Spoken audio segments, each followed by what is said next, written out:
Həddi buluğa çatdım. Bir qıza qaş göz attım. Durmuş idi bulaqda, sırqaları bulaqda, tel darağı telində, su xuzəsi əlində. O da mənə ağzı nəydi, bu söz qəlbimə dəydi. Bir gözlərim bulandı, yer başıma dolandı. Doldu ağzım istosa, az qaldı qəlbim yata. Əl-ayağımı itirdim, yerdən bir daş götürdüm. Attım ona danışdım, eşq oduna alışdım. Dedim küstürmə məni, ölsəm də allam səni. Dedi qoy geday çaxır, dədəm küllükdən baxır.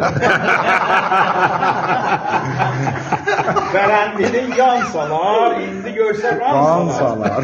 Orta gələn bağa, orada durur oynar. Baxmadım yaşına, dolandım hey başına, vırıldım libasına, pullu cılıq qalsına. Tez özümü uçurtdum, tutdum əlim, qaçırdım. İndi şəhərdə gəlirlər qız bəyənməyə. Bir dəstə gülünə gələr kürəkən, qızın qapısında mələr kürəkən.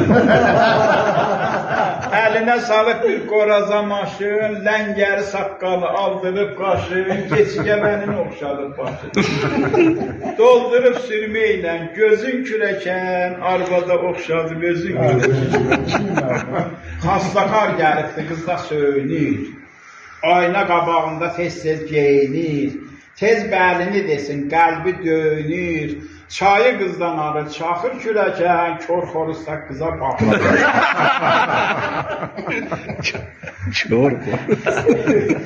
Qızın nənəsinin ürəyi xoşdur, qızın da başını başlara qoşdur.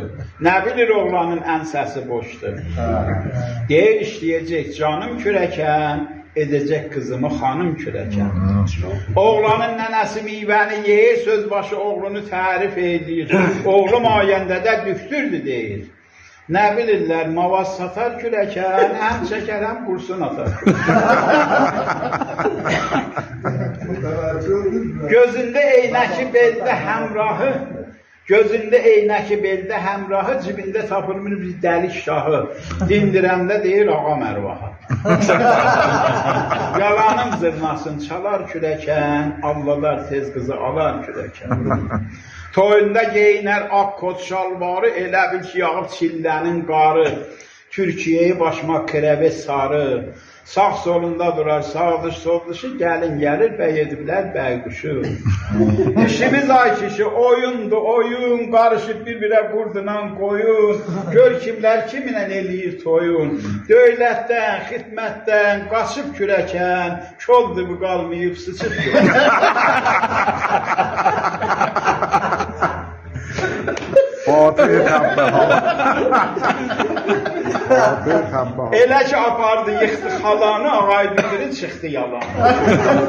Sürüşdü belindən, tüşdü falan. Üzü qoydu, evdə yatar kürəkən, qızın qapqaşlığın satar kürəkən. Bir gün işləyəndə rəngi saralar, başmaşı gecələr, gözü qaralar, ənsə genəldikcə şalvar daralar. Axırında çıxar dişi kürəkən, dadıqaha çəkər işi kürəkən. Yaxşı kürəkənli ellərdə çoxdur, yaxşı kürəkənin qiyməti yoxdur, qaynatıya oğuldan da qabaqdır. Bir vədə işindən qalmaz kürəkən, başını aşağı salmaz kürəkən. Nurullahı deyər canımdan doyan, pis kürəkənlərin gözünü oyan, dördün yanaşdıran bir qəbrə qoyan. Zindiginin daşın, ata kürəkən, qəbr evində yatar. Maşallah.